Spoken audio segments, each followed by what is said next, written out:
I'm muted. We're struggle streaming already. Welcome, guys. Welcome to another episode of Latin Streaming. My name is Denise Salas for the people that are new to the channel. I know there's some new traffic coming in with my comeback. Um, and I want to say hi to everybody that's watching the show. Thank you so much for tuning in. Make sure you like, share, subscribe, stay around for the gossip, for the tea, for everything that we have to share tonight. Well, this evening, if you're in the West Coast like I am, it's still 5:31 p.m. in LA. If you hear a background noise, which you're going to hear, just know that in LA we have a heat wave. It ends tonight. It does not feel pleasant. Okay. Hey, Cynical One. Hey, Jose. Thank you for starting the chat. It does not feel good. It feels really bad. So your girl is struggle streaming once again. You guys know that it's only my second show back after years of not being here. But today we're gonna have a very interesting show. I hope everybody that's here is ready for what's coming. Today we're gonna talk about so many topics that it's not even funny. Hey, okay, I see Asavi Moon. Hey, Asavi Moon, what's up? We're gonna have so many different topics today. Before we start today, I want to say shout out to Carlos Beltran. Okay? If you're Puerto Rican or not, shout out to Carlos Beltran. Thank you so much for everything that you've given to the sport. He just got into the Hall of Fame for baseball. He, I don't know, you might differ, but in Puerto Rico, we know Carlos Beltran is the most complete baseball player we have in modern times. And he just got exalted to the Hall of Fame. So shout out to Carlos Beltran once again. If you don't know who he is, just look him up. Go show him some love. This just happened during the weekend. So shout out to Carlos Beltran. Now moving into some news. Aside from the Carlos Beltran situation, we have a lot of topics today. We're going to touch on a lot of Trump stuff. Okay, so if you are pro-Trump, anti-Trump, I don't care. We're just going to discuss here from. You guys know I'm very neutral when it comes to this stuff, so we're gonna talk about it. But if you're sensitive towards Trump, triggers alert. You're gonna get triggered either or. We're going to touch on topics that involve what the new tariffs mean for your wallet. We're also going to touch on a topic that people are not as alarmed with. I haven't heard a lot of buzz, and that is how OpenAI, its CEO, just said that singularity has arrived. If you don't know what singularity is, stick around. I'll explain everything to you. We're also going to talk about a little bit of weather. Yeah, your girl is going to talk a little bit of the weather. We're going to talk about how El Nino is going to impact Latin America and what is expected with El Nino. We're also going to talk about how Milei is now being once again dragged for being Trump's proxy in Brazil. If you want to hear about that tea before we get to the main topic, just stick around. Today is a great show. I'm pretty sure we're gonna have maybe 2 hours and a half, maybe who knows, maybe more, because the topics we're gonna touch on today are going to be very intense. So stick around. Let's get this show started.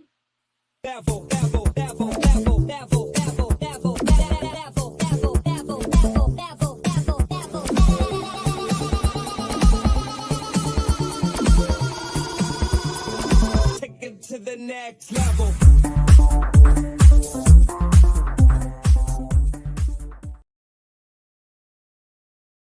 All right, guys. So as you know, the new tariffs that President Trump just started. I don't know if we should call this guy a president. I don't know if you feel the same way. It kind of sounds uncomfortable at this point to call Donald Trump our president. But as you know, there's a lot of stuff going on aside from the whole situation with Iran. But also, I want to share with you what his new tariffs might mean for your wallet. And you might be wondering what the heck is going to go up on price now with this clown. Now, Good Morning America is the source, since they published this morning. They said, what Trump's sweeping new tariffs mean for your wallet.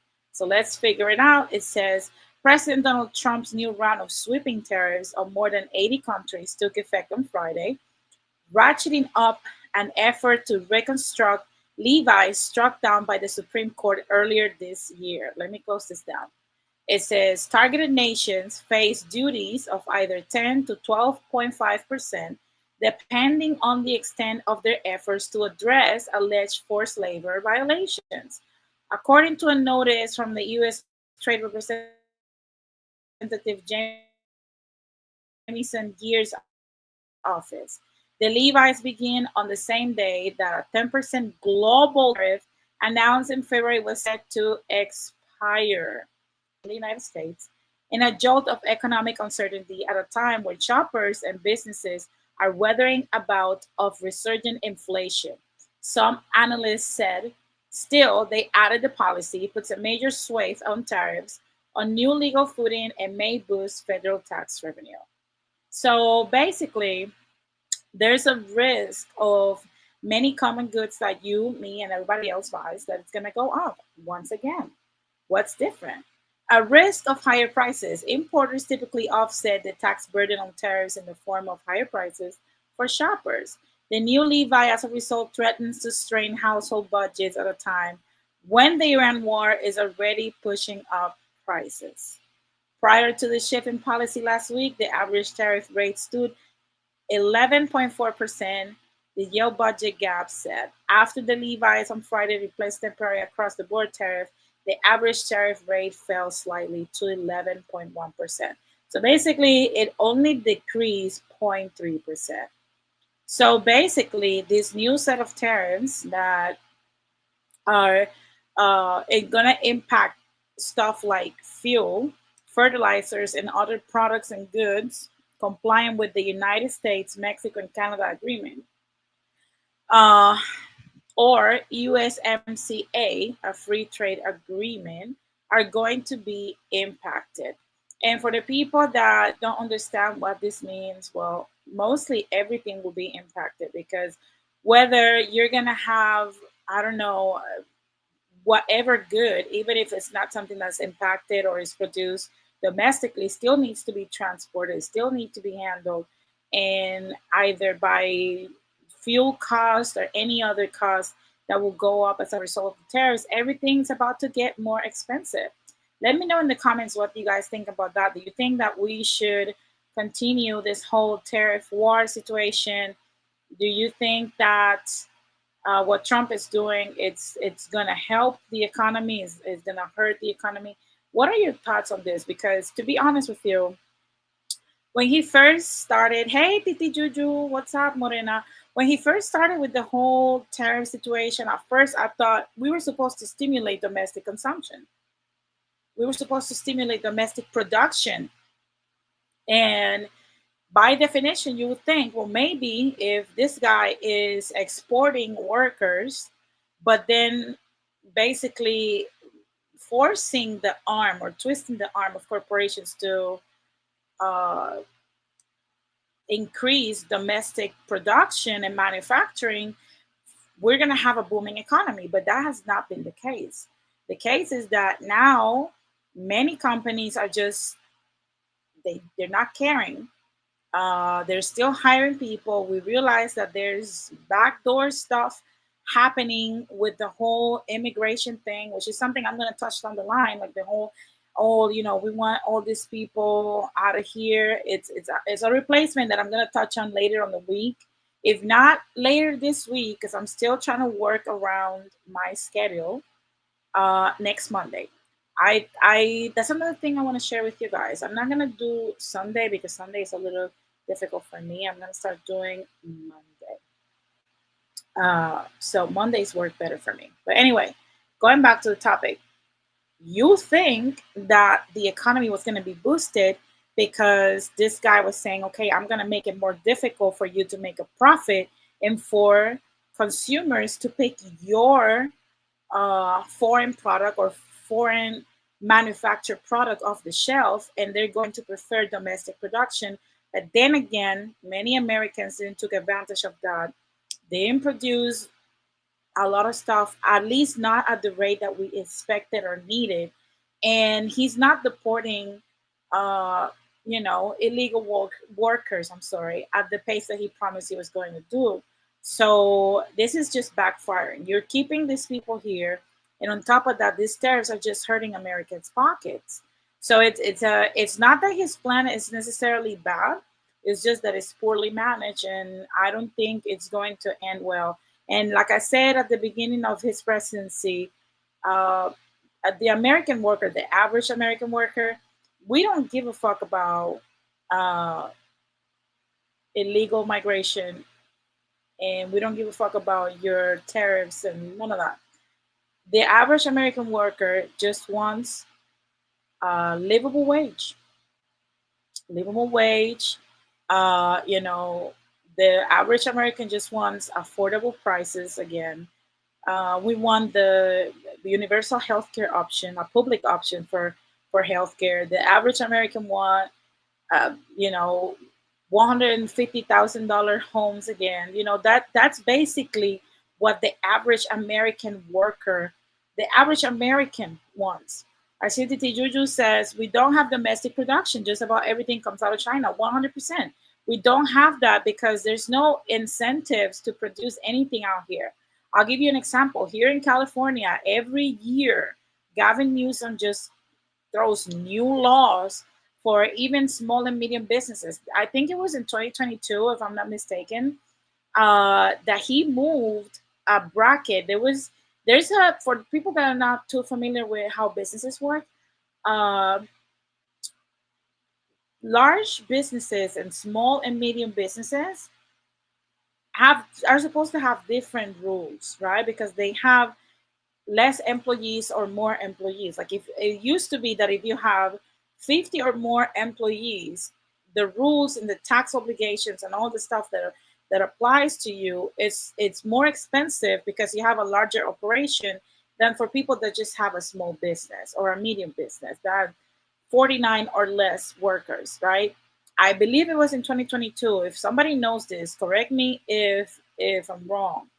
It was in 2022. This man made it so that people with, I think it was five or more workers, had to have the same obligations as large corporations. So a lot of the manufacturing, small business, mom and pop business in California started to close down because it's almost impossible to do business here. There's no incentive for manufacturing. There's too many rules, there's too many laws, too many regulations, and it's just a shit show to produce things here domestically. So it's not going to be what people think it is. I think, and then you add the fact that while I was away, and I didn't make you aware of this, um, we under Joe Biden we didn't renew the petrodollar contract.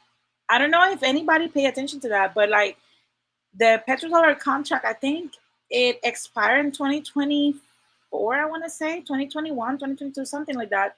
It expired, and there was no renewal. Nobody was talking about it. Nobody's scared of that. And let me tell you something: you don't feel it today, but you will feel it in the next 6 years. Your dollar is going to be able to pay extend much less. It's going to shrink a lot. So we have to look for ways to invest outside of the American dollar and something that actually increases value.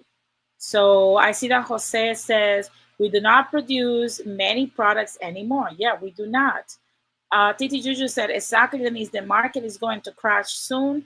Real estate prices will drop soon. Save your money. 100%. 100%. This is just, America has always been a set of scams. It's one scam after the other. But I feel like I'm scared. I'm scared because every time that we have Congress sit down and approve a new budget. I'm Puerto Rican. I saw this happen in our island, and it doesn't end well. What they're basically doing is just getting loans after loans. So what happens when these loans become due and we cannot pay? Has anybody thought about that? Jose says, "This is a concern for me since I plan to retire in a year." I will say, Jose, uh, I think you'll be fine. But I think if you're like if you're a millennial, you should start planning outside of your 401k. I'm just gonna say that. Start planning around, outside of your 401k, because your 401k is gonna collapse very soon, and I don't know what's gonna happen. Maybe there's some plan that we don't know, and we'll find out later on. But anyway, moving from moving from clown Trump. Now we're gonna go to a topic that is also adding a lot of stress for a lot of people, myself included. Yes, Morena, we have to have a plan B. It's time for people to come up with plans to preserve their money, build wealth, or do something else for real. Now, one topic that I want to touch on that I it has always fascinated me. You guys know that I love robotics. I love tech. I love AI. ChatGPT is my BFF. All kinds of stuff, right? Well, now OpenAI CEO just claimed today that we have arrived at singularity. Singularity has arrived. And before people understand what singularity means that AI has reached a point in which it thinks for itself and it solves its own problems. So today, this was today, as you can see today's date, right? At 10:20 a.m. It says Open AI CEO Sam Altman claims artificial intelligence has reached a long sought threshold in which the technology can improve itself, unleashing rapid progress that may prove difficult to fully control. It's giving Terminator. I don't know if you feel that way, but to me, it's giving Terminator. We're about to, I don't know, something's going to happen. We're about to be slaves of robots. Anyway, the milestone, known as the singularity, promises significant benefits for society, Altman said, appearing to reveal concern among critics about the societal threat posed by wide adoption of AI. He said, we're now like in the singularity. He said in an episode of a podcast called Relentless, which came out on Saturday, this past Saturday. He said, now we're actually in the moment that we used to talk about at the lunch table in a very not serious way. I've been waiting for this my whole life, and I think it's going to be incredible, hugely positive, awesome for the world, Altman added.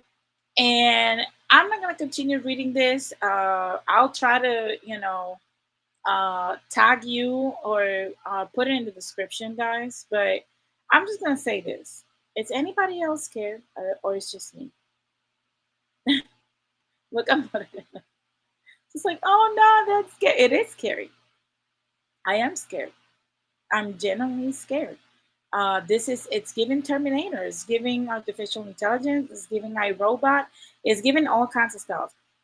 These people are excited because they get to experiment with this and they get to be protected, but we're not. And I'm not saying that I'm not all for modernization. You can't stop modernization. I'm excited about modernization, but I think that at the pace we're going, when we're not ready, we're not financially ready by any freaking means. We're not intellectually ready. We have people today that don't even read and just babble whatever they read from social media. Imagine if this stuff takes over. Like, what are we really inviting in the middle of the night? I don't know if you're scared about that, but if you're watching either now live or you're watching on the recap, let me know in the comment section what you guys think about this, because this is very scary to me. I swear to God, this is very scary. And I feel like it's not being talked about enough. I feel like it's been brushed under the rug, like it's something to be excited about. And what happens when AI does something we disagree with and we want to shut it off and it will protect itself from being shut down? What happens when it crafts its own language that we can't understand to communicate evil plans against humans that want to enslave AI or robots? Like, what happens? Like, I'm just throwing out scenarios. It might sound like I'm talking about, like Morena said, it gives Terminator and Matrix vibes. It might sound like I'm saying stuff like that. But to be honest, what happens when that happens? If we have a device that has unlimited knowledge, unlimited capacity, that's able to operate at the speed of light, and it creates its own language. You think ChatGPT does not know that the average American is retarded? That the average human in the world is dumb?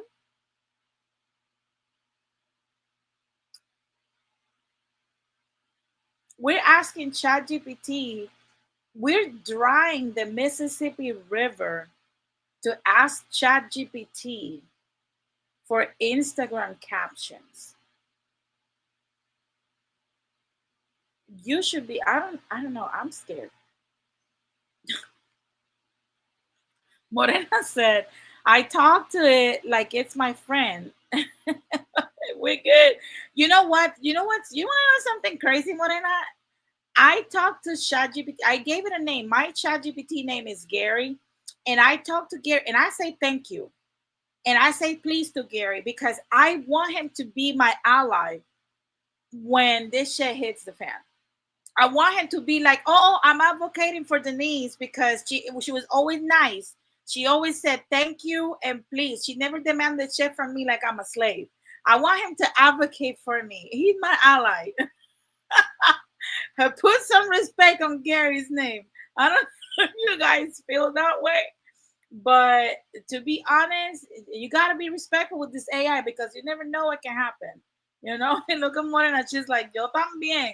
Yeah, we you gotta be careful with this thing. This thing's getting out of control and at a pace we can't control. And it's not that I've watched a lot of movies about the apocalypse. It's just that it is scary. And I'm not saying this like you should live in a state of panic. I'm just saying that you should have a plan for possible scenarios based on the stuff that we're seeing. And one stuff that we are seeing is that now AI has reached a milestone in which it's independent from our input. We don't have to prompt into AI to think. It thinks for itself. So it has its own mind. That's basically what singularity means.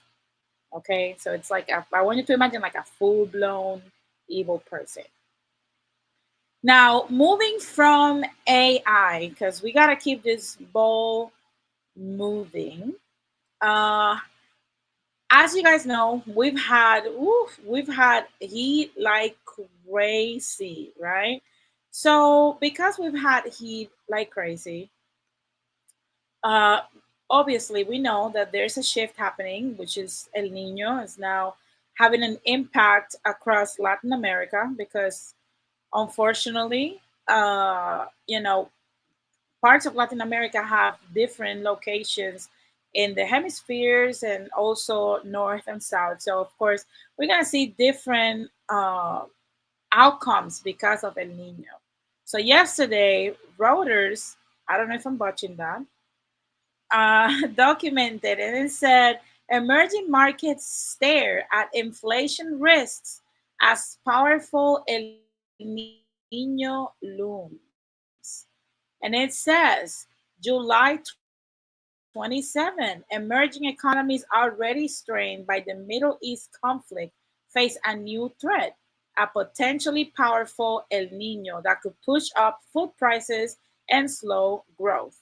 The U.S. National Oceanic and Atmospheric Administration is forecasting An 81% chance of a very strong El Nino through October and December period, potentially placing it among the most powerful events on record since 1950s and dubbed by markets as Super El Nino. Okay, I think I have one of those at home. Okay, like I already have a Super El Nino at home. Now it says the weather phenomenon, which typically occurs every 2 to 7 years, is likely to bring drought to parts of Asia. So prepare, stock up your rice, and heavy rains to parts of South America, threatening harvest and food supplies. I don't know what's happening to my internet, but it's jolting.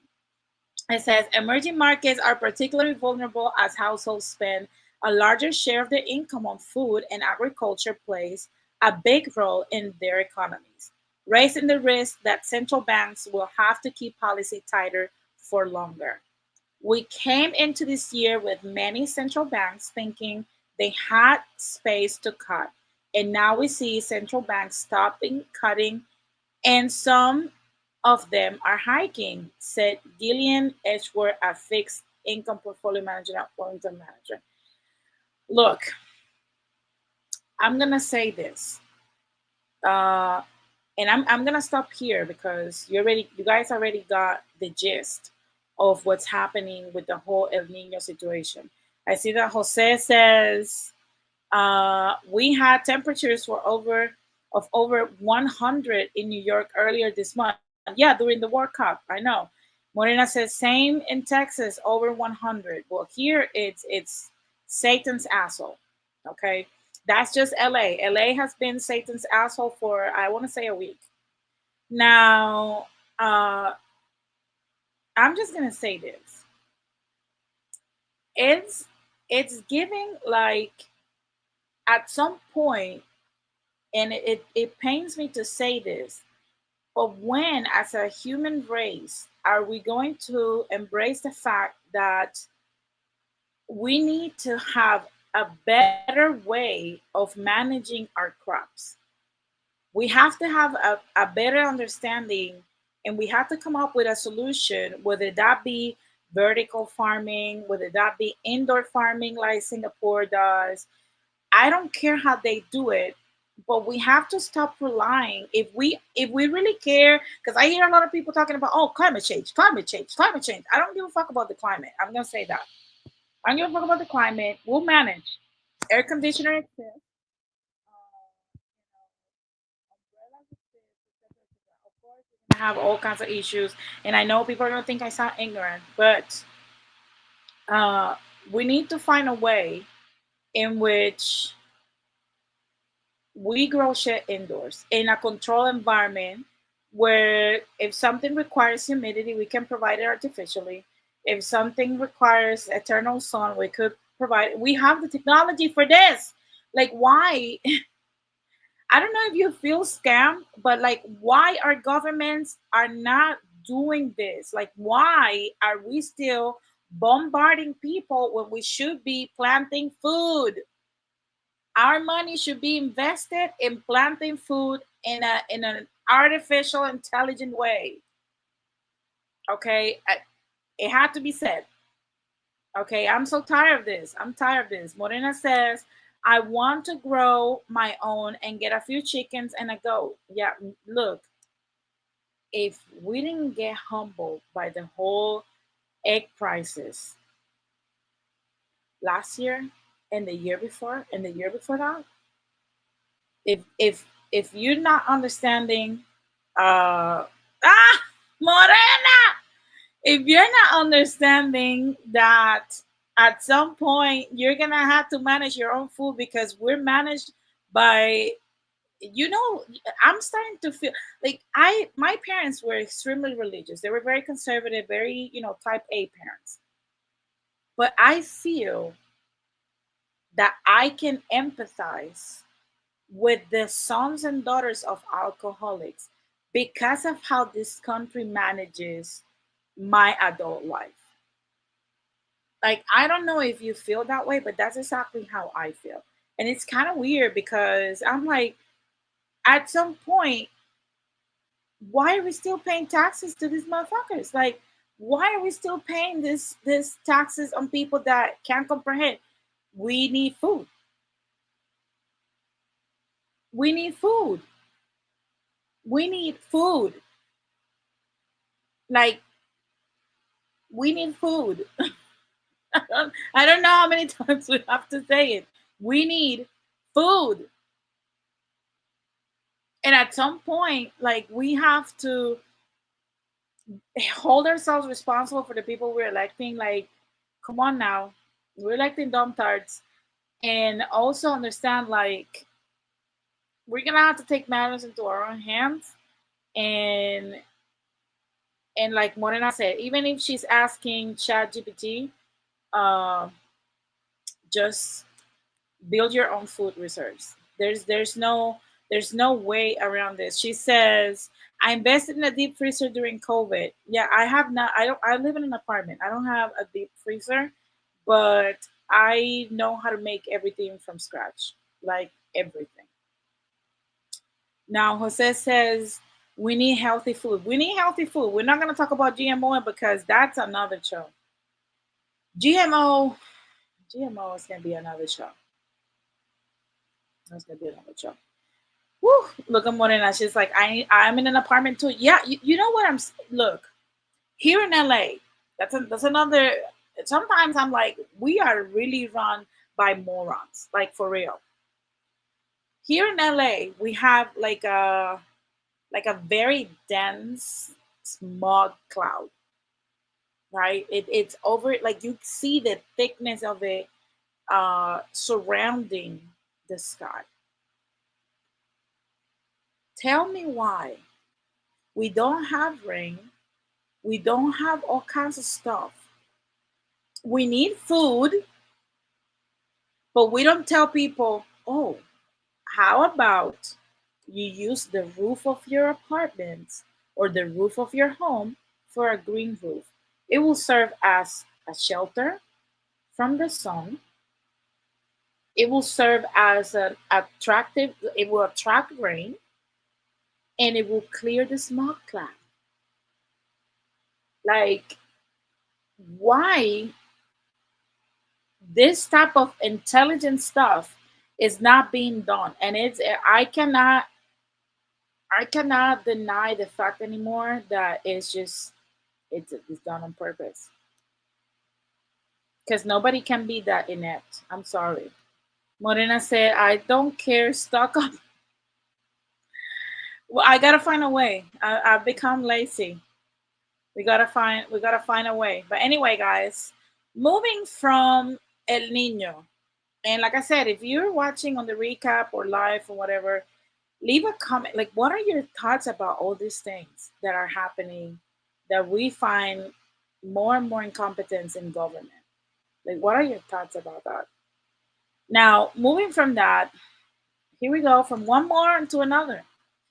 The Guardian, the Guardian is messy. I swear to God, the Guardian is messy, but it's one of my favorite sources sometimes for certain things. Uh, they uh, publish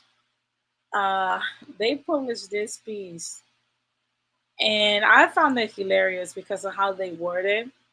It says proxy for Trump, Milei tours Latin America to meet far right leaders.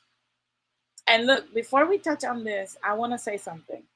Uh, we're seeing a phenomenon in uh, Latin America. Latin America used to be far right for many, many years. When I was born, Latin America used to be extremely conservative when it came to political issues.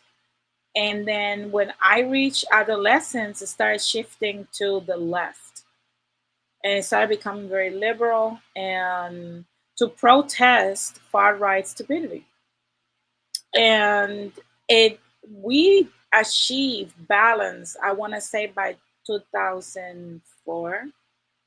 And then now it became like a liberal vomit where we can't seem to function properly within liberal policies. Like, we can't seem to function to help the people. So now, because of that, we're blaming left wing, uh, left wing socialist measures as the responsible party, and that's how places like Argentina that were super progressive elected a moron like Milei, a libertarian idiot that never leaves Argentina, but all of a sudden now he's doing it because he wants Latin America. He wants to contribute to Latin America becoming conservative again. And you'll see as we progress down these shows. I promise you, I will tie it all together at some point, and you'll understand more about what is really happening in Latin America and what role are we playing in this.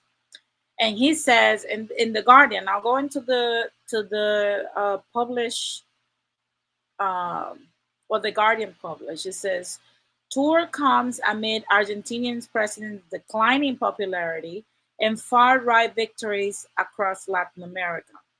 Right, we saw it in Colombia. Now we saw it also in Argentina. So it says Argentina's President Javier Milei is not particularly fond of traveling to multilateral forums. It's not unusual for him to skip Mercosur summits as he did a few weeks ago. But on Saturday, he begins a tour of Latin America to meet far right leaders starting in Brazil. With the launch of Senator Flavio Bolsonaro's presidential campaign against the left wing incumbent Luis Inacio Lula, which basically is Lula da Silva, that's how I know him, ahead of October's election.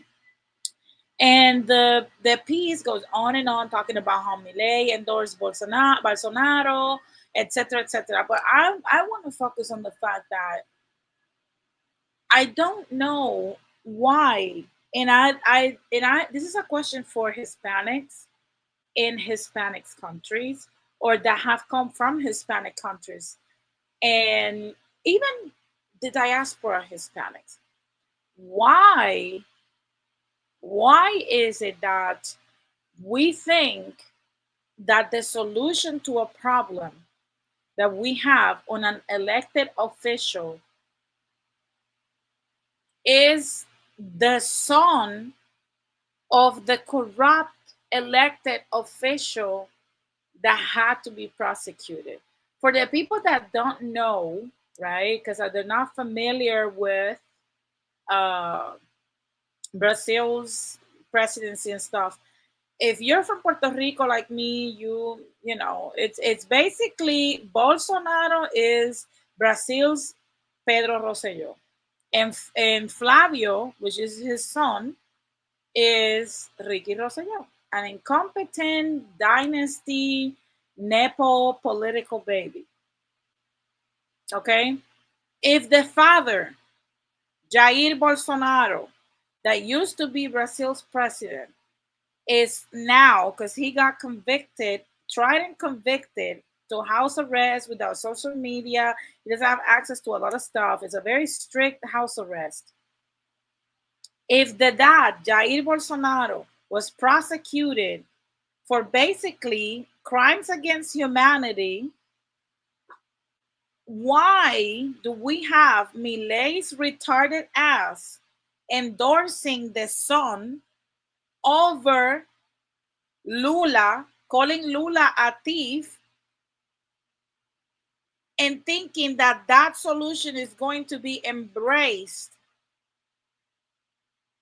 by the freaking Brazilians? Brazilians are eating Milei up to the point that they recalled the Argentinian's embassy representative. And that is a move. There's still a diplomatic relation, but that is so close to end the diplomatic relationship between Argentina and Brazil. And a lot of people will be like Morena, she's a little bit lost, but a lot of people just don't understand how delicate this is.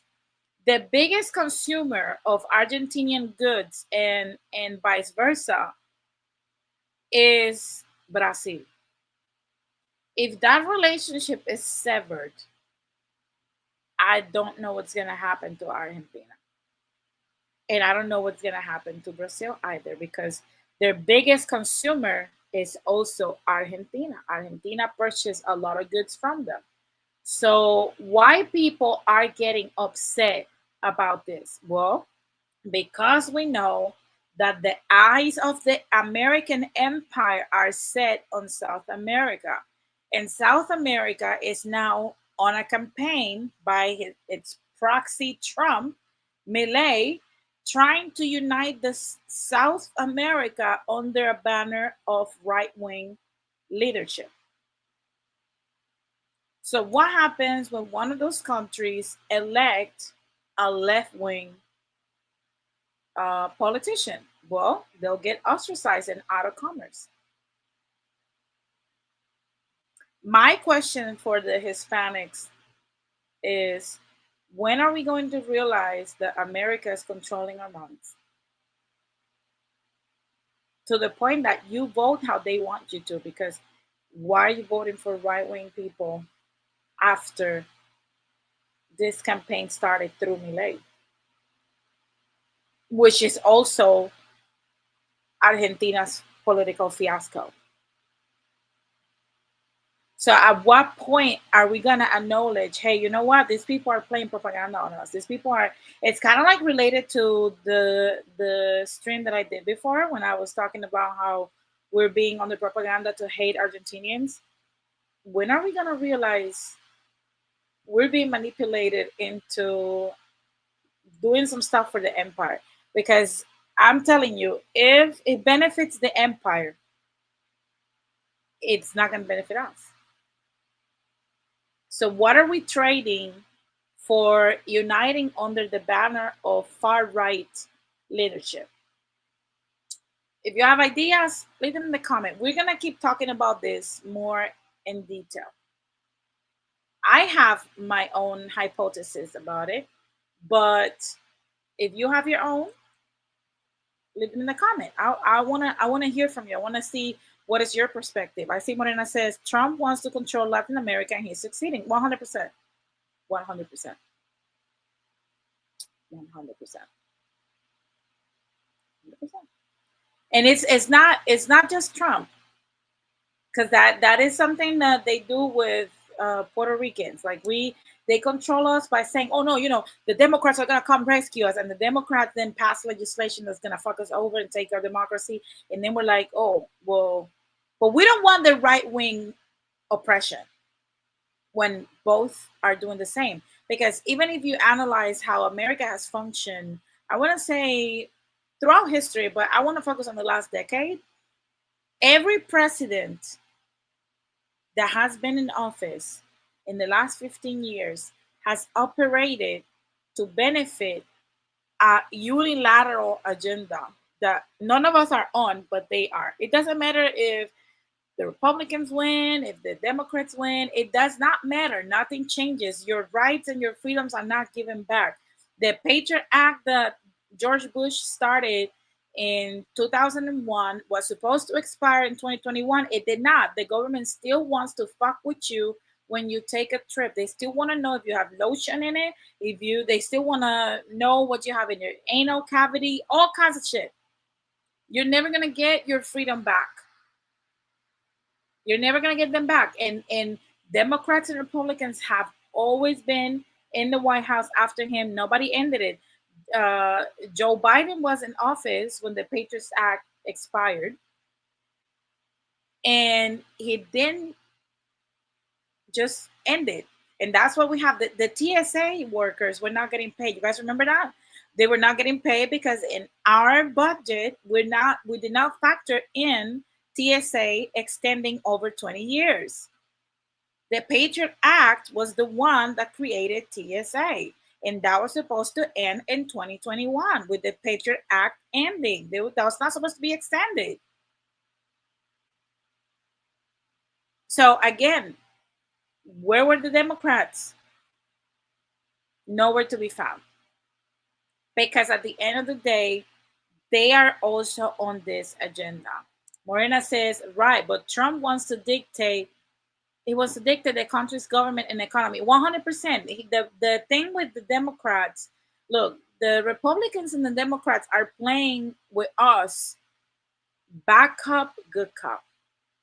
So we trust one evil cop and we demonize the other evil cop. Parents do that. I do it with my kid. Uh, Me and MK, with our son, we know that one parent has to be the friend and the other one has to be the cop. We're both parenting, we both want the same results, but one of us has to be the friend because one of us has to get on our kid good side so that they can rely and trust that parent during that season, and the other one has to lay the law. And that is the way both of these parties operate, so that you trust one side even though that side is fucking you over. And even if you manage to trust the other side thinking that this side is evil because the MAGA idiots are just as bad, believing that Donald Trump was going to save you from the evil, corrupted Democrats, he's doing just the same. He's serving the unilateral agenda. Morena said every time they implement something like TSA, no, it's not going away. Yes, your freedoms are not coming back. You're not going to be able to not pay for luggage like you used to do prior to 9/11. That's not coming back. The only way you're going to get your freedom back is when you take it upon yourself to protest in whatever way. I'm not calling for violence, but in whatever way that's effective, whatever it's being implemented is the only way that's going to you're going to get your freedoms back. But you're not going to get your freedoms back by just stating, "Oh, I'm not free." That's not coming back. It's just not coming back. So I will try to keep touching on this topic more and more so that we get a clear understanding of what role Hispanic countries are actually playing in the larger spectrum of things. I want to commend Nayib Bukele because I think that even though his way of government is a little how can I say it? It it damages social and civil liberties. It takes them away. He jumped ahead of the curve by being the first friend. And I'm going to explain what I mean because you guys know I like to be able to make people understand what I'm talking about. Do you guys remember when the COVID vaccine came out? When at first, when it was first being rolled out, the offer was like, "Oh, you get into a raffle for a new RAV4 if you get the vaccine." And a lot of people went in, got the vaccine, and they got $100 check, and they got, you know what, into the raffle for the RAV4. Some people got a TV, etc., etc. When they got already millions of people vaccinated, then they start, "Oh, you're gonna get a $50 check if you get the vaccine." That was the second tier of, you know, incentive for getting the vaccine. After months passed and less people wanted the vaccine, and more people already got vaccinated and whatnot, then it came for it turned into $20, a $5 coupon at CVS, then it turned into a taco, then into a donut, and then after that it was like, "We're not gonna give you nothing. Either you get the vaccine or no, we don't give a fuck."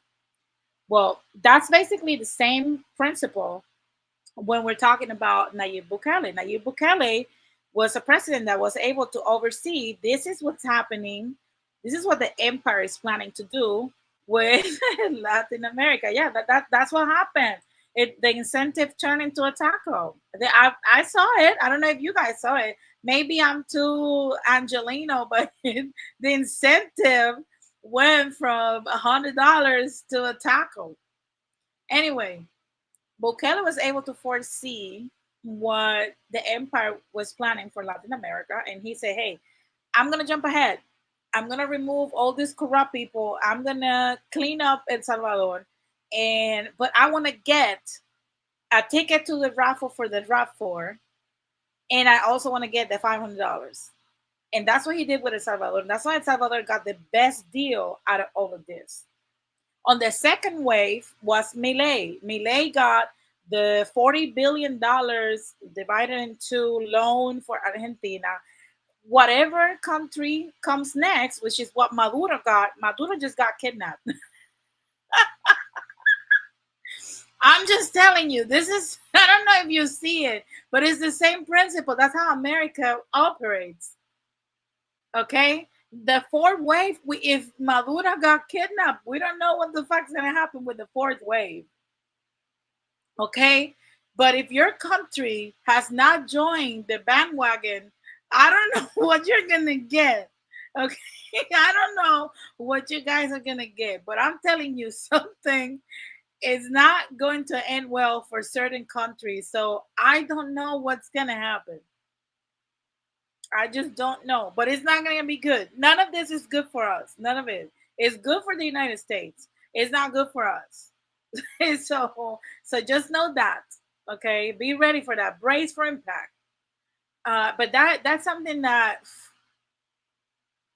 it's crazy. And don't even get me started in Puerto Rico. Jennifer Gonzalez endorsed Donald Trump even before all this started, and we got nothing because they don't have to give us shit. Oh yeah, we did get something, and we did get something. I forgot about it, and that's what we're gonna talk about right now.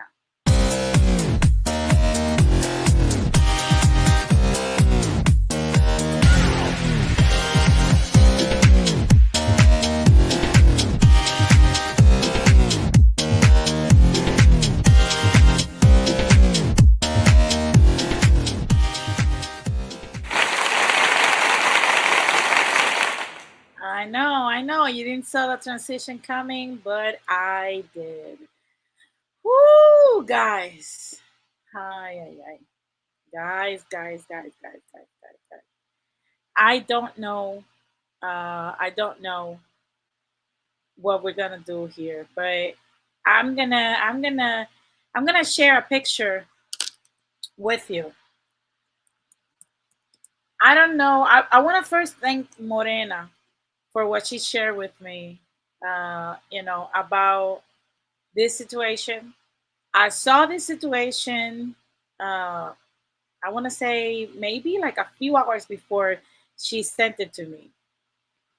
I was like, I don't want to get involved in that because I have my own thoughts about this guy and about this whole situation. But I'm gonna put this guy here because I feel like every time we talk about stuff, we mention names, but we never put a face to it. And I want you to look at this face. I want you to be able to see who the heck are we talking about. We're talking about this person. Senator Morgan Griffith from Virginia. Okay. Senator Griffith has proposed a bill the day after the Supreme Court. Yeah, he doesn't. But I mean, it's from Virginia. We already know. We already know they have two teeth. Anyway, Senator Griffith, the day after the Supreme Court said that the rule against the Donald Trump administration regarding birthright citizenship, which is something that we know he wants to end, and his efforts to disenfranchise migrants from becoming U.S. citizens. We already know that. And Senator Griffith, as a puppet, introduced a bill the day after that will end birthright citizenship for U.S. territories. And one of those U.S. territories is Puerto Rico. This is the man that's doing that. This is the man that proposed this bill. I want you to look at his face. This is the man. This is the person that thought that was a cute idea. This person right here. Let's remove it because he's kind of creepy. He creeps me out. But let's read about what this means Let's read about what this means because I want to be able to uh, read about this properly. We're gonna read first the news that announced it, and then we're gonna read it in detail. It says Republicans want to end birthright citizenship in the U.S. territories. Now, before everybody jumps in, I want to say that uh, birthright citizenship in U.S. territories is not something like it is for the land of USA. Our birthright citizenship comes through Congress.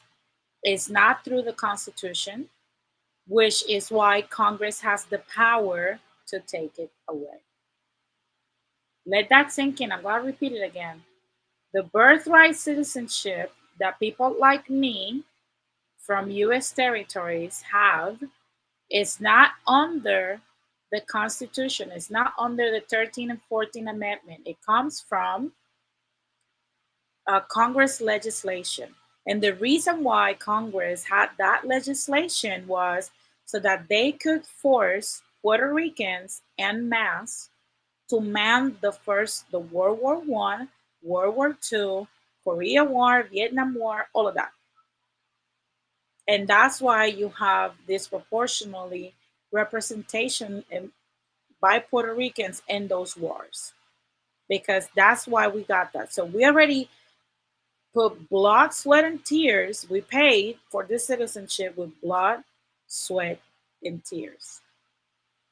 And now Senator No Teeth wants to end that.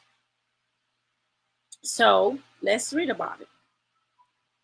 So it says House Republicans have introduced legislation that will end automatic birthright citizenship in most U.S. territories, marking a new effort to narrow the scope of citizenship rights beyond the 50 states and potentially opening a new legal front weeks after the Supreme Court reaffirmed the constitutional guarantee of birthright citizenship on the mainland.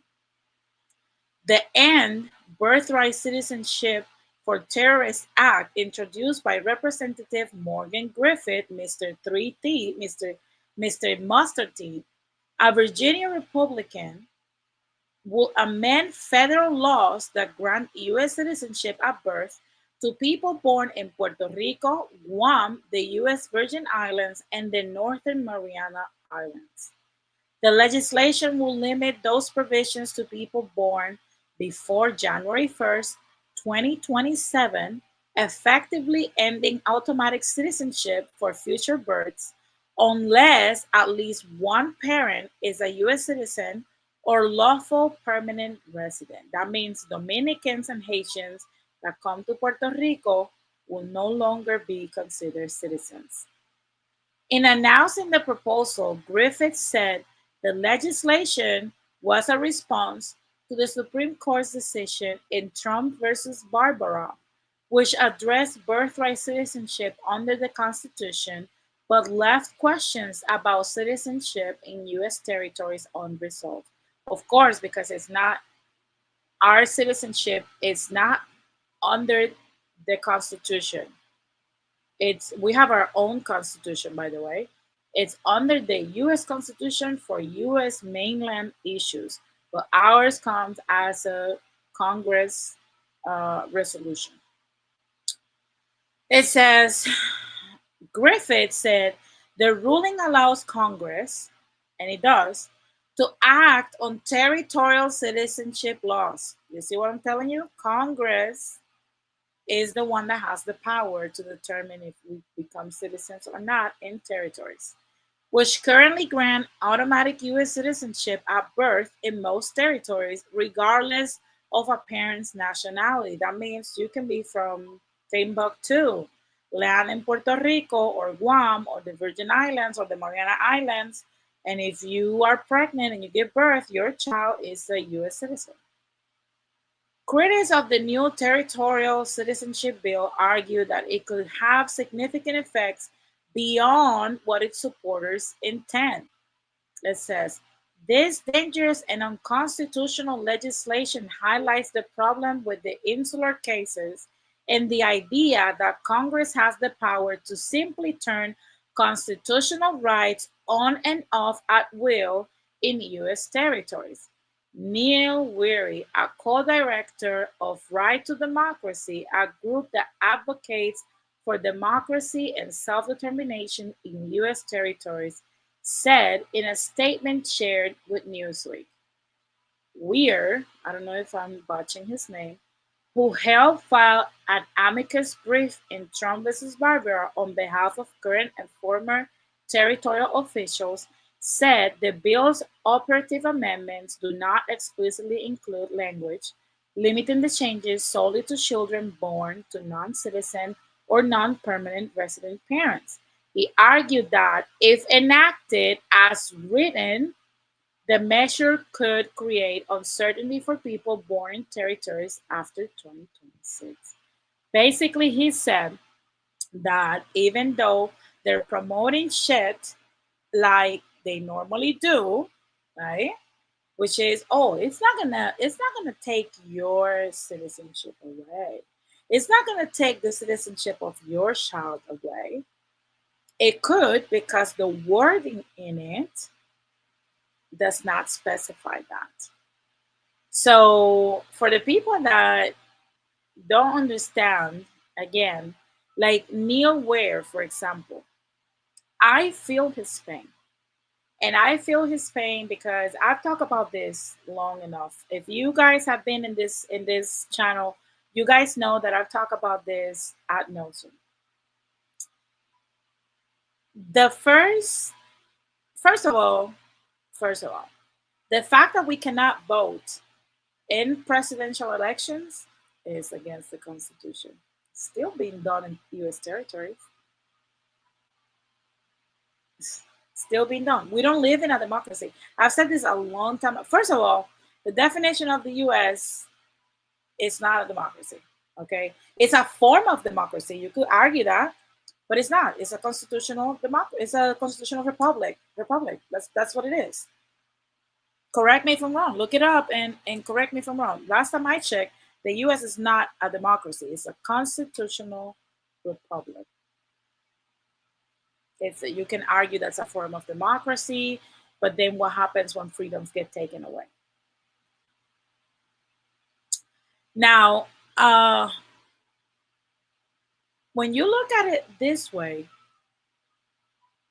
we already have the U.S. territories with a lot of constitutional violations, which somebody with the proper legal preparation can argue uh, because the U.S. Constitution, in which its colonies, because they name our country's territories, or like basically as a colony, by under which colonies operate are still under U.S. Constitution and are bounded by it because the person that has a say over them is the U.S. constitutional elected president, right? So we already cannot vote for that person. And that's against the Constitution. And you might think, well, I mean, that could be argued because you guys have your own government that you get to elect. And that's, you're a free associate state in Puerto Rico. That has always been the argument. We have some form of sovereignty. Not because we actually have it, but because we slap a name on it that says it. And on July 25th, we celebrate it, and that makes it real. We go have a barbecue, and that makes it stick. That makes it real. It's real. So that's the first time. Now, we also have the Jones Act, which US citizens are not under. And the Jones Act basically means that if Puerto Rico wants to purchase toilet paper, and toilet paper in the United States is $3 a pack, let's say that. But then Puerto Ricans found toilet paper at 50 cents in Korea. And Puerto Ricans want to buy the 50-cent one from Korea because it will save them $2.50 per pack.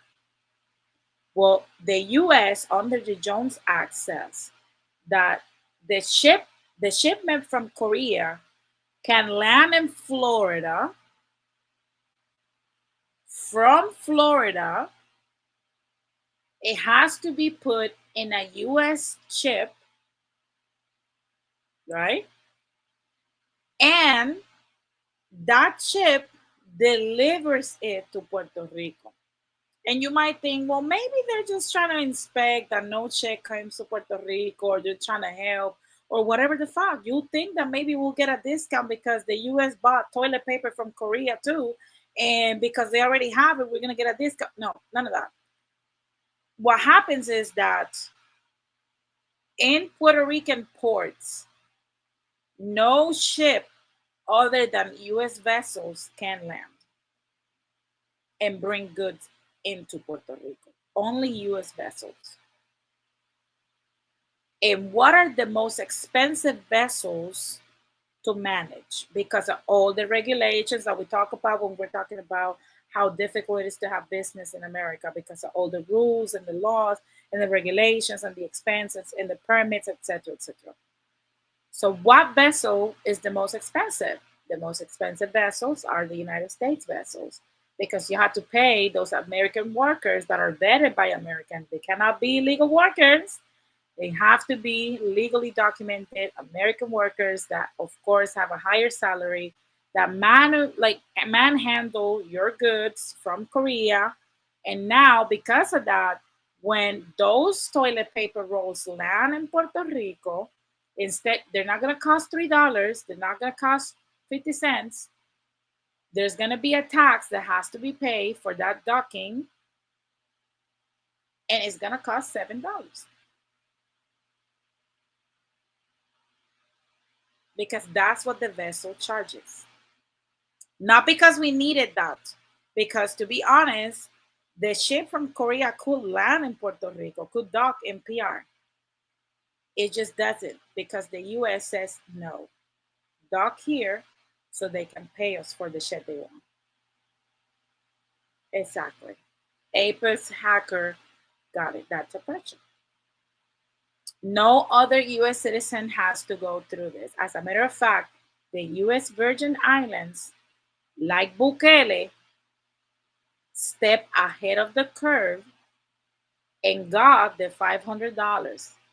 Puerto Ricans, the Mariana Islands, and Guam got the taco.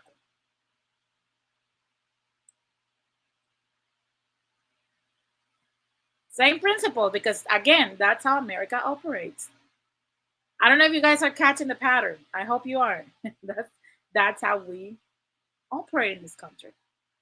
So that's a second constitutional issue that has existed for over 100 years and nobody gives a fuck.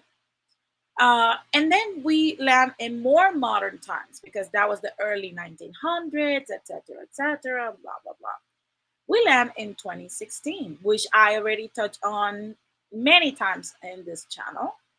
And we have beloved President Obama, the epitome of racial evolution and the end of discrimination, and the deliverer of peace and equality. And he comes down to Puerto Rico after Puerto Rico did exactly what I told you the US is doing now, which is Puerto Rico had an issue with meeting its budget. And instead of shrinking government because it couldn't, let me explain it better. The United States granted Puerto Rico so it could become more urban, and it could develop and prosper somewhat. It granted corporations manufacturing medicines, medical devices, lab devices, etc., etc. It granted them an incentive for establishing operation and hiring Puerto Rican labor. And that was called the 936, short form of the description of that. When Puerto Ricans started prospering from that and making too much money, the US decided we have to end this because then these corporations now are not paying the taxes that we need, even though you already had enough taxes, but now you wanted those taxes too. So I don't care if the Puerto Rican people are gonna suffer economically. You gotta end their progress. I don't give a fuck. Take this measure out. So they took the 936 abruptly. And then in the early 2000s, because of that, it still didn't fix the economy locally in the US because the US still had a 2008 crash. It had two crashes. It still crashed. The economy still crashed.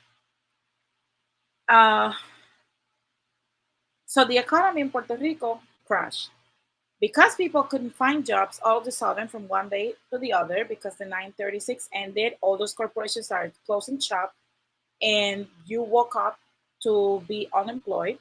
A lot of people decided to move to the States. And what happens when taxpayers move from one jurisdiction to another? There's less taxpayers, but the demand on government is still the same. You still need, if you needed 5 millions to operate with taxpayers paying you $7 million, when taxpayers move in droves, you still need the same 5 million to operate. But now, because you have less taxpayers, you only get 3.5 million. So what happens to the 1.5 million dollars that you still need to cover labor expenses for government agencies? Well, our Puerto Rican government, instead of just shrinking the government and closing down shop because they had to adjust to its reality, and you have less population, so it was justified, they decided to take loans, which is the same shit that the US is doing now. We cannot pay for TSA. We cannot pay for all the people we have on welfare. We cannot pay for USA, but we keep taking loans. And what happens? They kept taking loans, loans, loans, loans to solve the budget. And when those loans became due in 2016, we said we can't pay it because we don't have that payment. We've been surviving on credit cards. So the only option was to degrade Puerto Rico's credit and file for bankruptcy. Any other state can do that, but because the United States deems Puerto Rico as a territory with partial benefits, we could not qualify for bankruptcy. We could not restructure the debt. So, Obama, instead of advocating for a special measure in Congress to grant us that,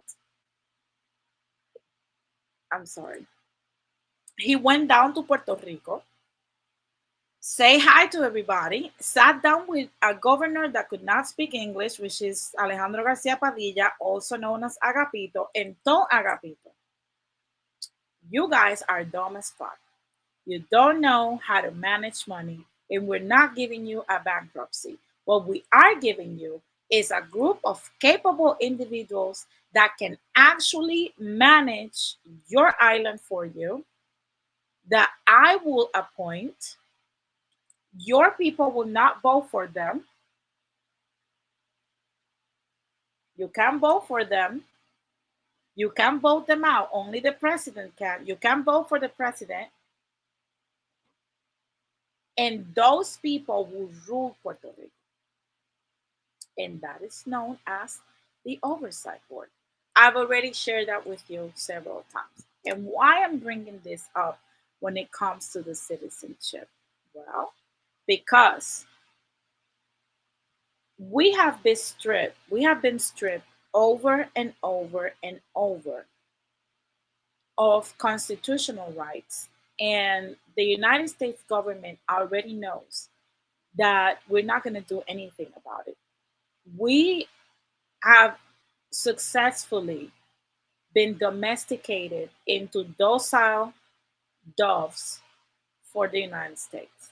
We're not going to do anything about it other than talk about it or print a document or do whatever the heck, but we're not going to do anything further about that. In the meantime, AOC is radio silent. Sonia Sotomayor, radio silent. You think that because she's in the Supreme Court, she could argue that Puerto Rico has faced constant constitutional rights violations, but she doesn't because Obama's her friend. Obama's the one that appointed her, etc., etc. I see that Jose said in the 1970s, New York City was facing bankruptcy due to increasing debt and expenditures. Yeah, and it was able to restructure its debt and could file for bankruptcy. We can do that. So, with that being said, I feel for Neil Ware because he thinks that pointing out the obvious is going to fix the problem that we have, which is the United States still sees territories, citizens as tributes. We're not seen as actual citizens. So bringing up that we don't have we have constitutional rights violations is not going to solve the issue. Now, I want to read what Mr. Griffith proposed. And we're gonna read it very briefly because I want to get to, and it's short, it's very short. And it says, let me shrink it a little bit. Not a lot because your girl is a little blind. So we said here, right? This is the bill that he proposed, and it says to clarify the United States birthright citizenship laws in the territories and combat foreign nationals who are seeking citizenship in the United States territories. Right? That's the purpose of this, and it's gonna be discussed in the House of Representatives. It was discussed on July 16, 2026. And it says Mr. Griffith of Virginia introduced the following bill, which was referred to the Committee on Blank, committed to the Committee of the whole House on the State of the Union in order to be printed. And the bill says,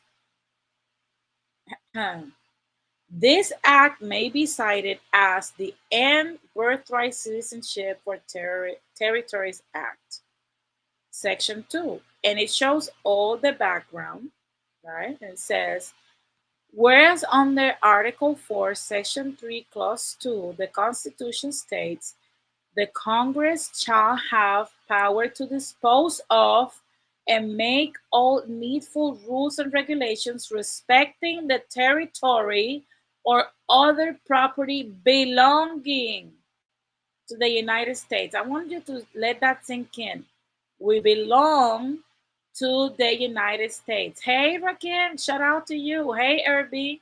We belong to the United States, okay? So when they say we are a territory, when they say Puerto Rico is a free associated state, we're not. That's a lie. That's a beautiful name for calling a belonging, okay? Because that's basically in the Constitution. We belong to the United States.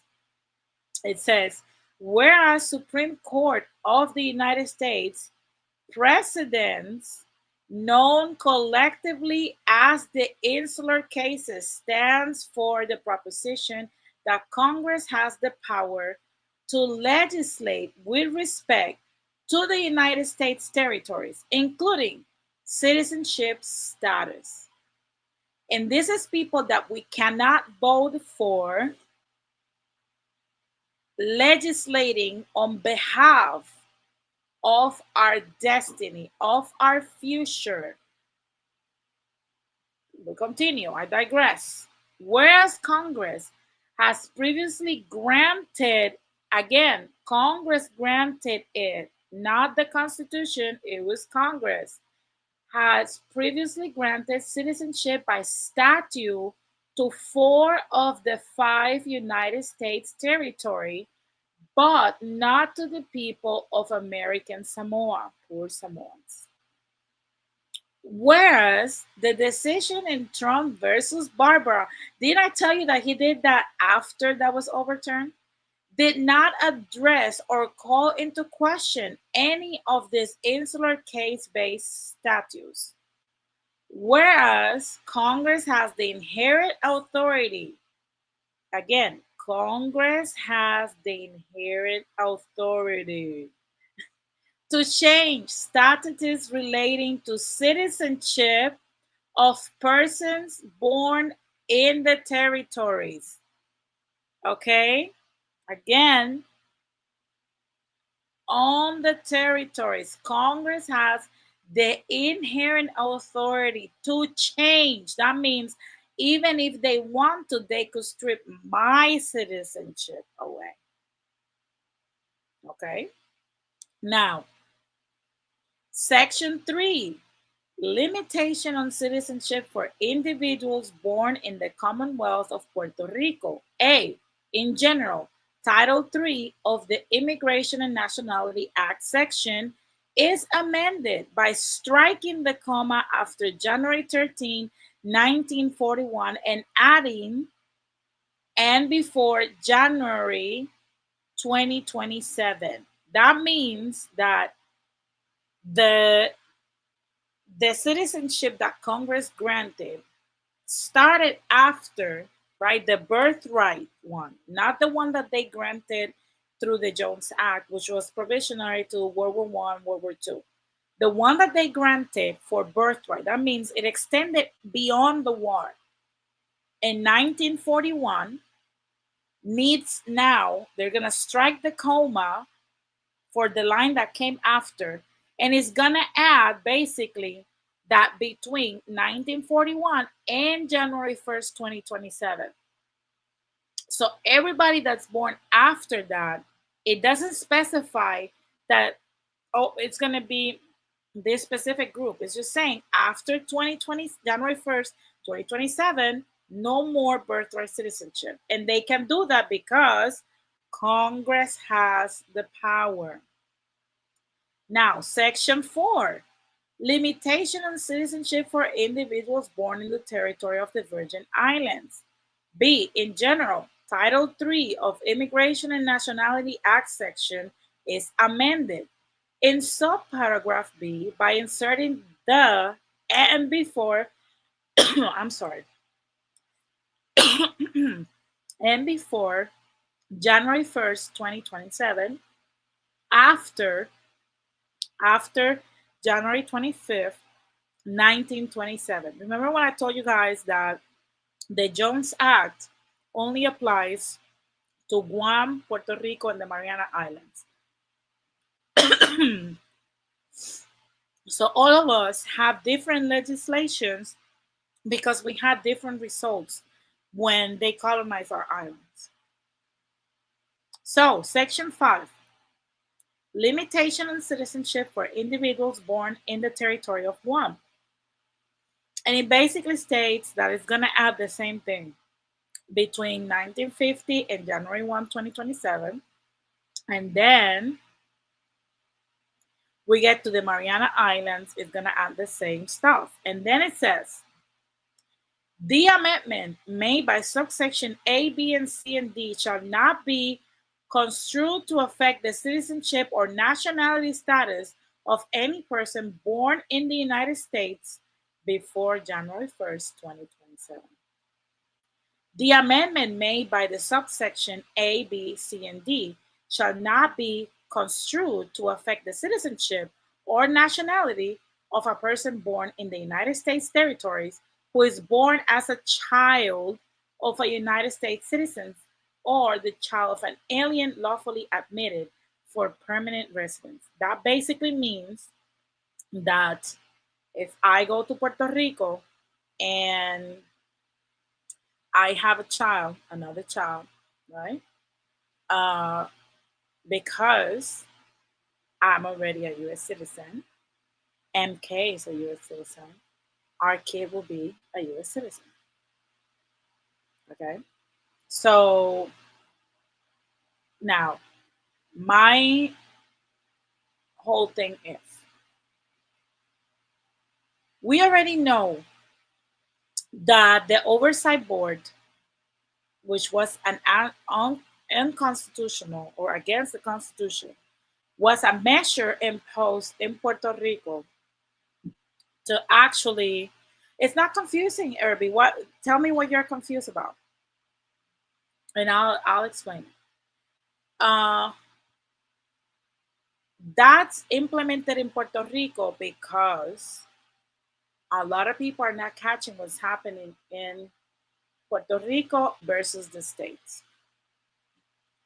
I already explained to you how I know that how the U.S. economy is going to become in the next decades because we saw it happen in Puerto Rico, where government refused to shrink, right? And it kept borrowing and borrowing and borrowing, approving a budget based on credit. Okay, we already know this because, and the reason I know this, unless you want to believe I'm a witch, in which what case, well, I have a glass ball here that tells me what to tell you guys, right? I saw it happen. I know it's coming, not because I have special powers. I'm not Doctor Strange. It's because I already saw it happen. So that's what I'm telling you. Prep yourself, brace for impact. Your crystal ball. Yes, Morena, I have a crystal ball. It's called the island. I'm gonna call it PR, a crystal ball. So the oversight board. Why am I bringing this as I'm bringing everything else? Because America, the U.S. A lot of people love to point out how throughout history the United States has tested on subjects. It used to test medicine and disease on Black Americans. When Black Americans revolted, then it moved to test on the territories. And it tested birth control on Puerto Ricans, it tested medical procedures on Puerto Ricans, it tested waste, chemical waste on Puerto Ricans, it tested GMO on Puerto Ricans, and it moved from testing biochemical and biological issues and biological weapons, and it tested even bombs in Puerto Rico. If if you're interested in that, uh, you can look up Vieques, the Marines in Vieques, and the parties and all the stuff. It has tested everything on Puerto Rico, right?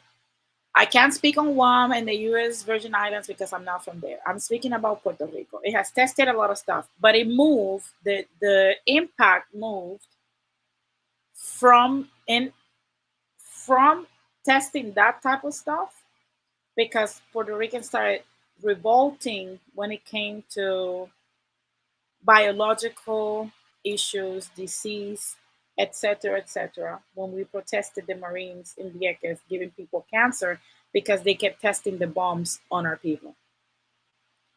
And it moved to a more sociological, socio-economical, and political testing. We're still a test tube, it's just for different things. So now they tested the oversight board. And it's okay if it costs Puerto Rico close to 5,000 lives. It's okay if it costs Puerto Ricans their retirement pensions because they needed to gather data to see how they could perfect an oversight board for states that had poor management or high debt, or even the country eventually, the Fed, how they will manage what is imminent. And they needed to test it on a place that they don't care about, and that is my island. Now, because they cannot prove or know how to end birthright citizenship in the states, that's why they're bringing it to the test tube to show the Supreme Court, no, we are prepared. We have this data now because we tested it on the territories. on the colonies. Make no mistake, remember all the nuggets of information I've given you throughout this stream.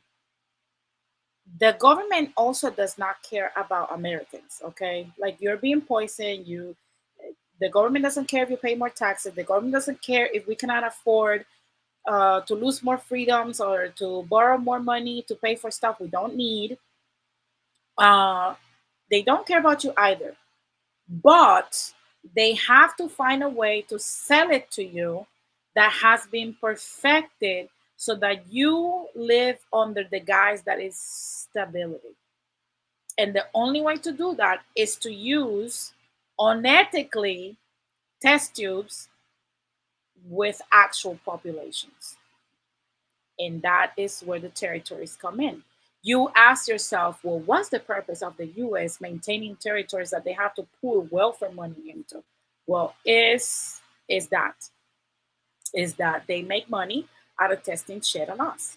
Period. We are a testing population. So don't be surprised when an oversight board reaches Illinois and Nebraska because that's what's coming. I'm not joking. That's what's coming. But you'll see it. Give it a few years. Anyway, now because they can test birthright citizenship here, they're gonna test it in Puerto Rico. But it's not. Don't think that it's because it's a Republican problem, which is why I told you more than that earlier. It's not a Trump problem. It's not that Trump wants to do this to Puerto Rico. It's not that the Republicans want it. No, America wants this. America, the United States of America wants this. It's a uni-party. That whole fallacy that two parties exist, no. Both are parenting us. Both are alcoholic parents.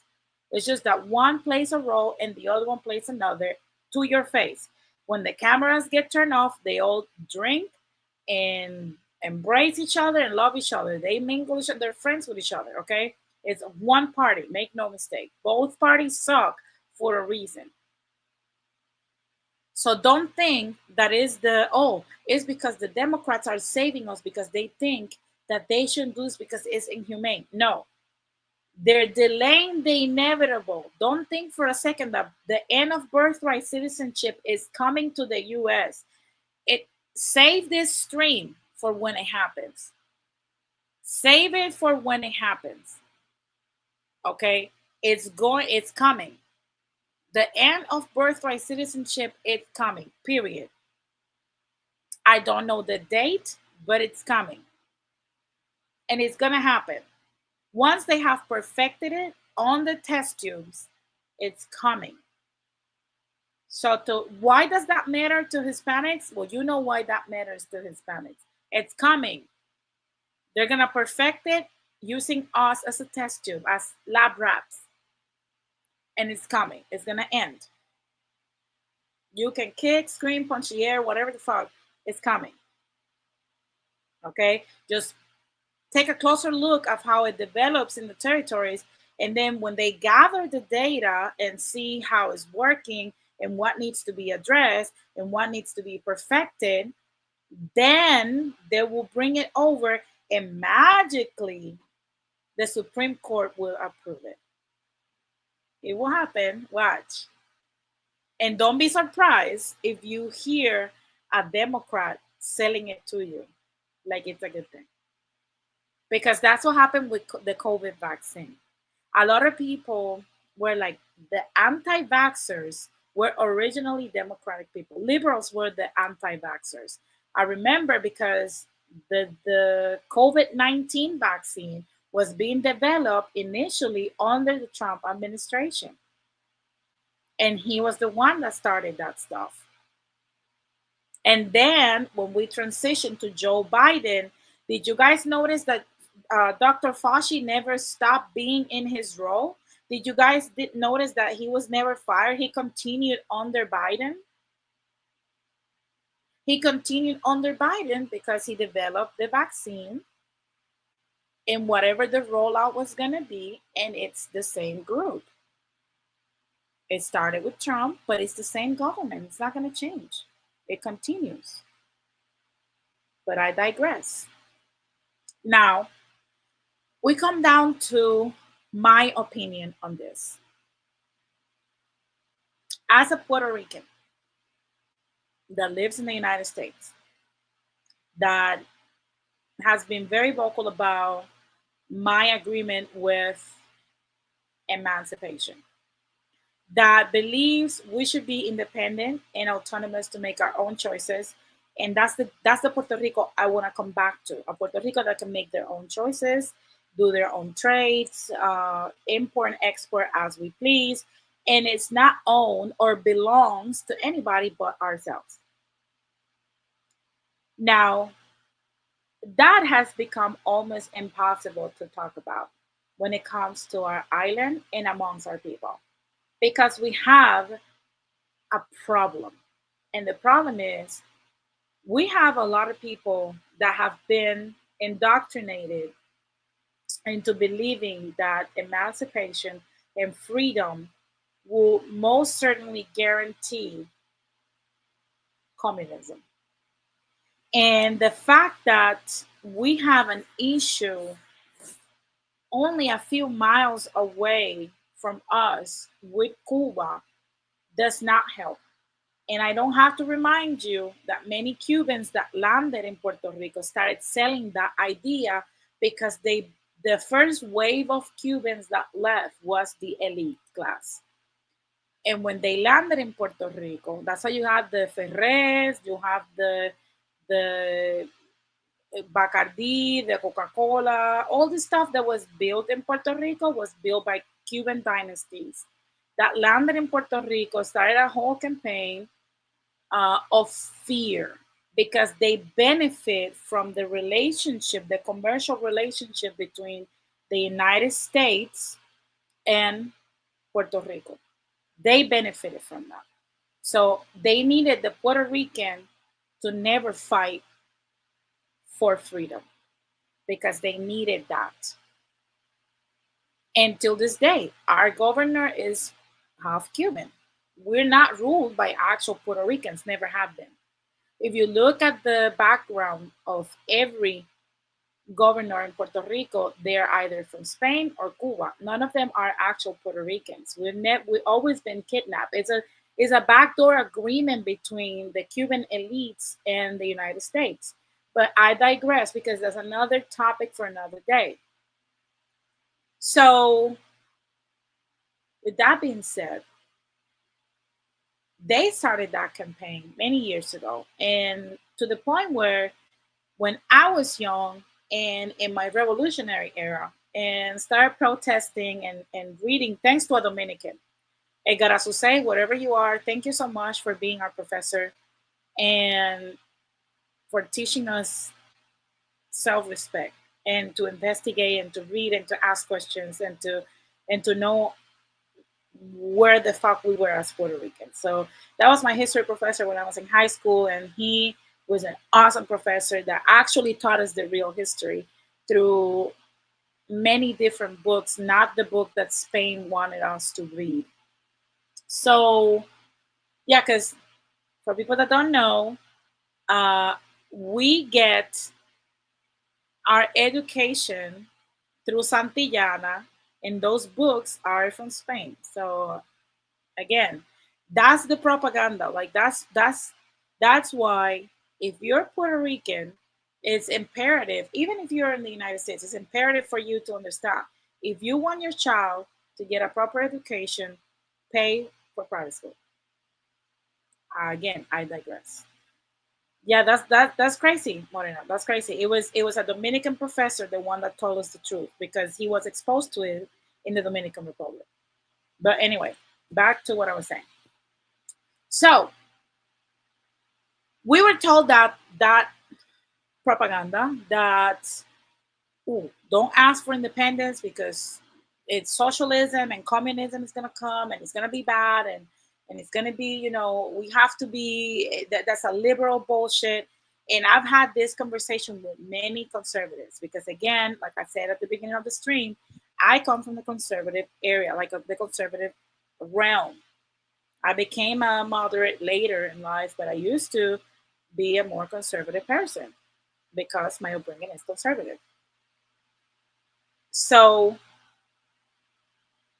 One thing that I've asked many conservatives, most recent in a class I'm taking, a conservative that was talking nonsense about socialism, it's funny to me how conservatives demonize and bastardize socialism, but they all preach heaven. Oh, heaven is perfect, Jesus and heaven and whatnot. Heaven is just socialism.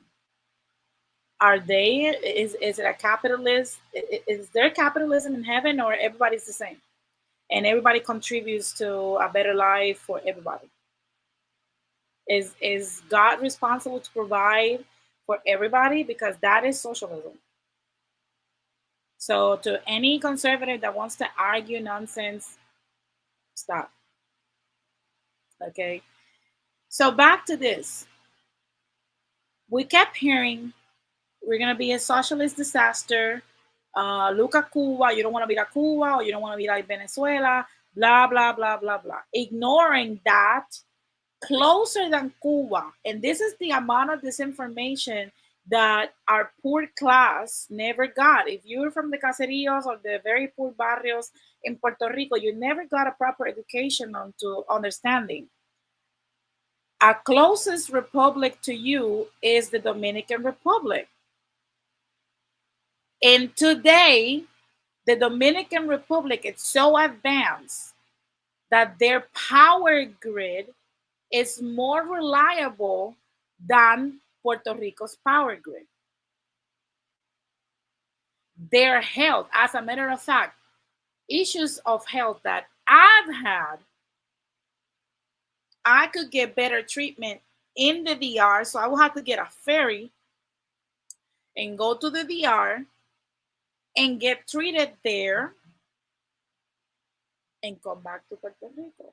Proper education in the university can be obtained in the Dominican Republic better than the education that you will get in Puerto Rico. But we want to say that being a republic will land us so and so and so, because that is the propaganda that keeps circling. And again, I digress. Why I support this? I support this because, and I've expressed this with my personal circle. Every time the PNP party, which is the cancer, the Cuban cancer in Puerto Rico, every time the PNP party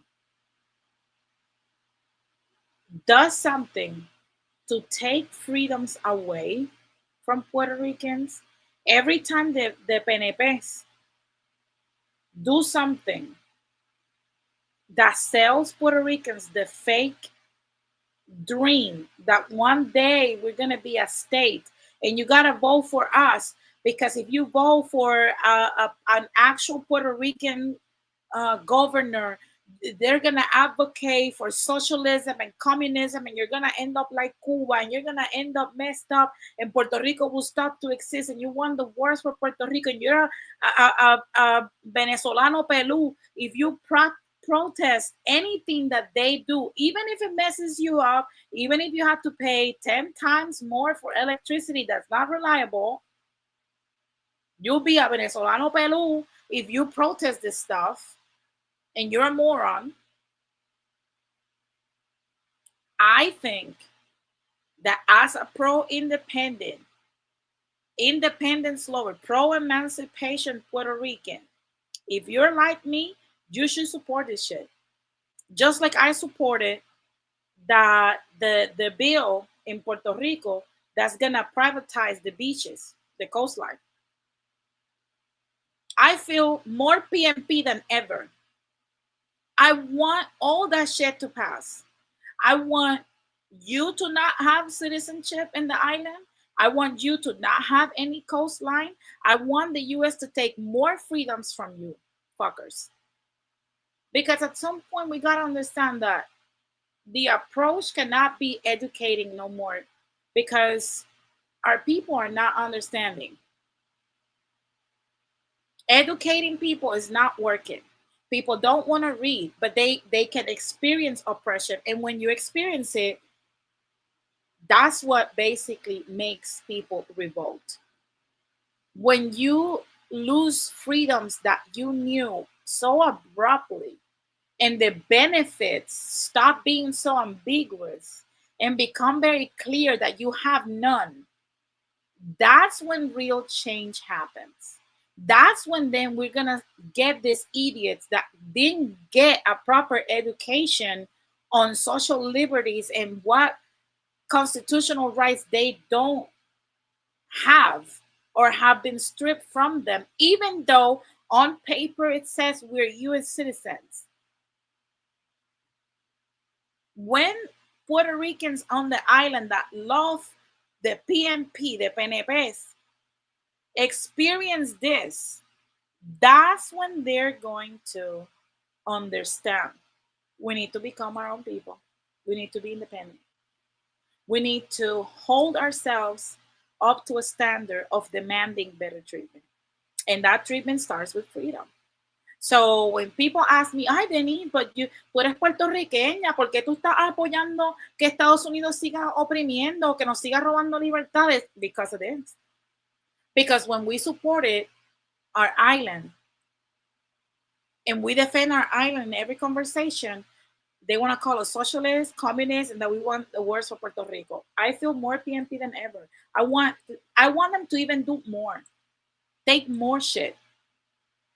I heard that there's a proposal now for that if you, let's say if you live in Guaynabo and you make a phone call in Caguas, they're gonna charge you a tax per minute for making that phone call. I want them to approve that too.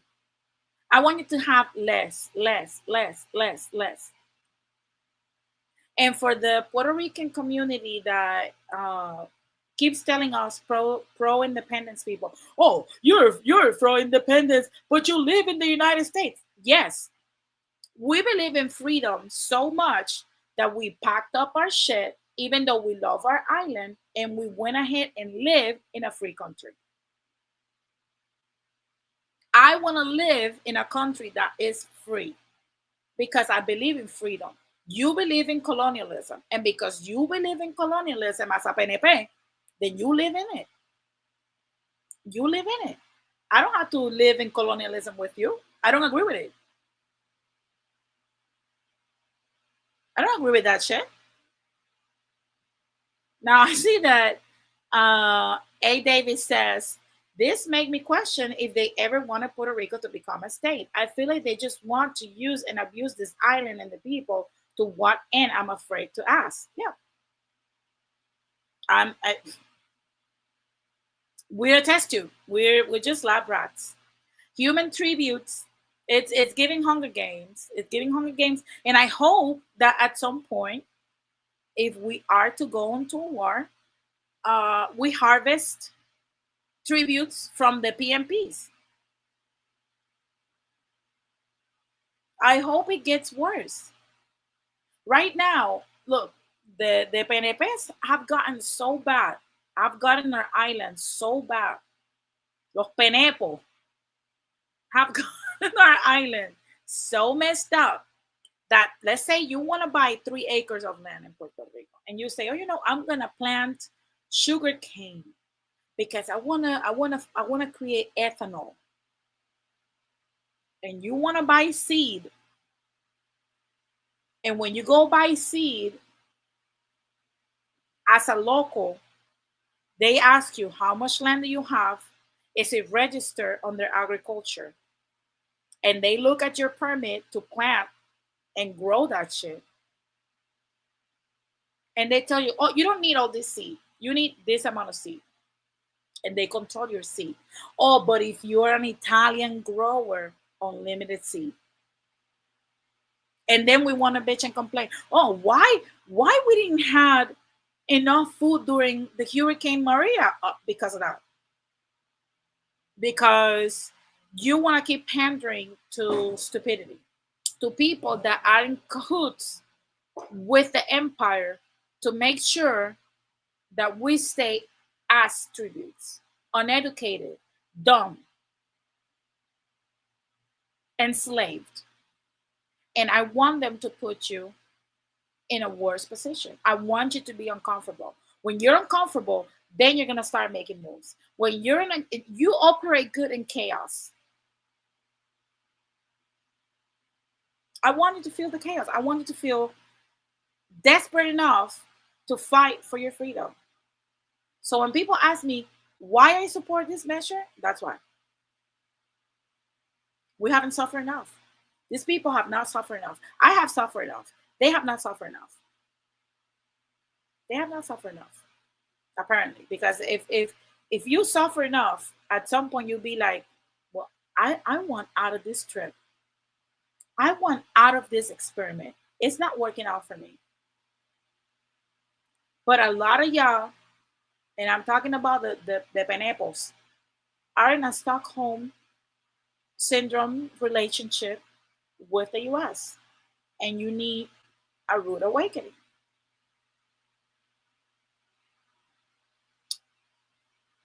And I hope that after they take this freedom from you to decide who can be a proper citizen in your land, they also take more, because we know that the US is like a black hole that feeds off of your freedoms.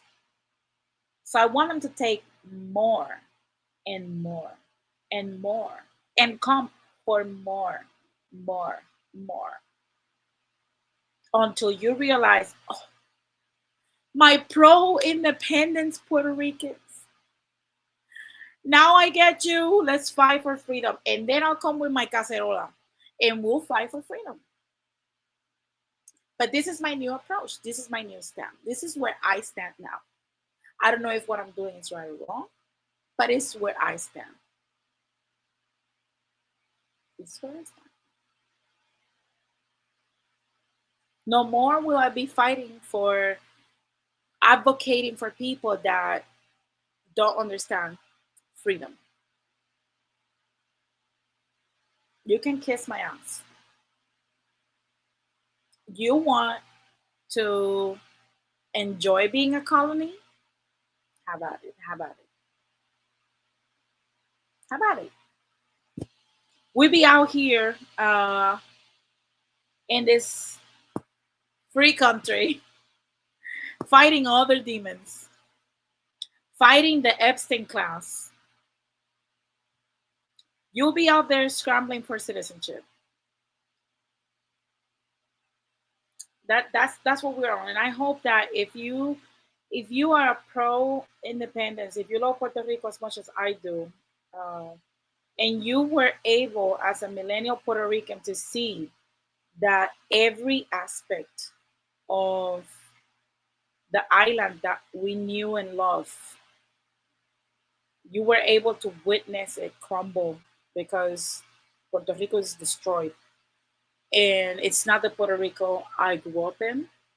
Um, if you love it just as much, be like, take this approach. Let's take this approach. Let's do it for 5 years. Let's see. Let's see. Let's take this approach.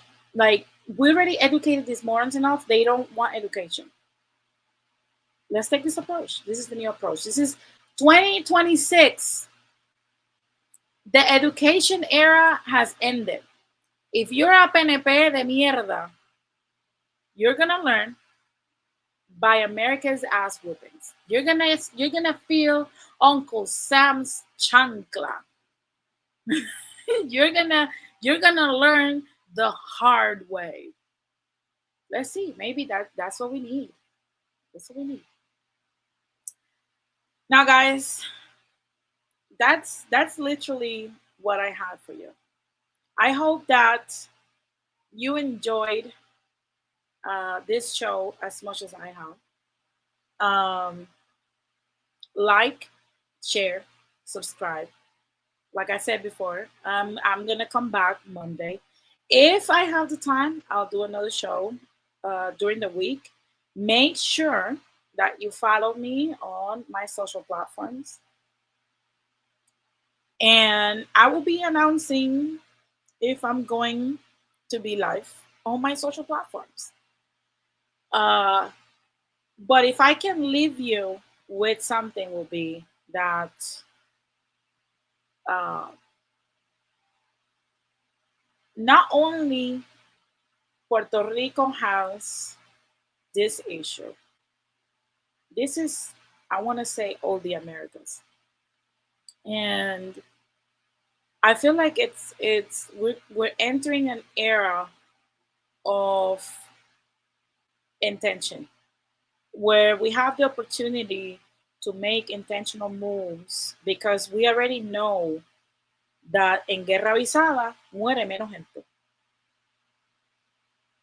And we have all the information we have in these devices, right? This is an equalizer. So you know already you can, even in chat GPT, like me and Morena, I have Gary. Morena, I don't know how your chat GPT is called, if you gave it a name. Uh, you can find the answers on what moves to take in order to get ahead. I hope that this little spark that I'm lighting, or I'm able to light in you, has been sufficient for you to, as a Hispanic or as a Black American, because I know I have a Black American public that watches my content, uh, has been able to inspire you to do something and learn from Nayib Bukele. In a sea of miles, be Nayib Bukele. I hope you get the $500 and the ticket for the RAV4 raffle. Don't be a donkey and don't get the taco. It doesn't end well. With that being said, guys, thank you so much for joining me, for giving me your time, for allowing me to enter your devices and to be in your home. See you on the next one. Peace.